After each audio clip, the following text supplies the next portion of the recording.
Be ready. Start.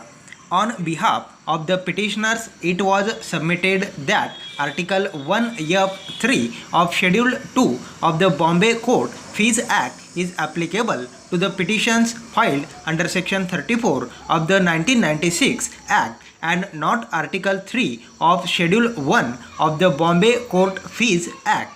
It was submitted that the Arbitration Act 1940 has been repealed and re-enacted by the Arbitration and Conciliation Act 1996. It was submitted that remedy to challenge an award was by way of an arbitration petition under Section 33 of the 1940 Act, and since the court is considering the issue as to which article of Bombay Court Fees Act is attracted to a petition challenging an award under Section 34 of the 1996 Act, the court would have to examine whether there is any repeal and reenactment of the provision relating to challenge of an award under the Arbitration Act 1940 by another provision under the 1996 Act. It was further submitted that remedy of challenging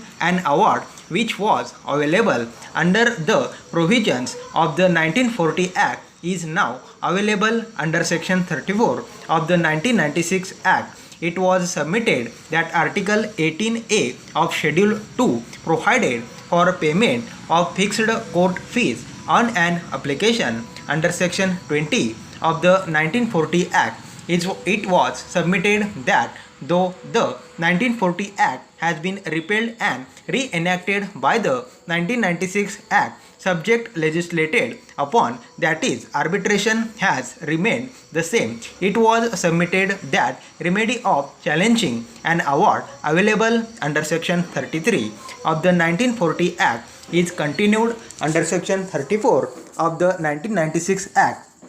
It was submitted that since the court is considering the applicability of the relevant article of Bombay Court Fees Act, the court has to see whether the relevant article applicable to the petition challenging an award under the provisions of the 1940 Act has been repealed and reenacted by another provision under the 1996 Act or not. It was submitted that since Section 33 of the 1940 Act is repealed and reenacted by the 1996 Act, in view of the provisions of Section 8 of the General Clauses Act, the provisions applicable to challenge an award is Section 34 of the 1996 Act, on which court fees is to be paid. Therefore, reference in Article 3 of the Bombay Court Fees Act to 1940 Act has to be read as reference to 1996 Act. The learned counsel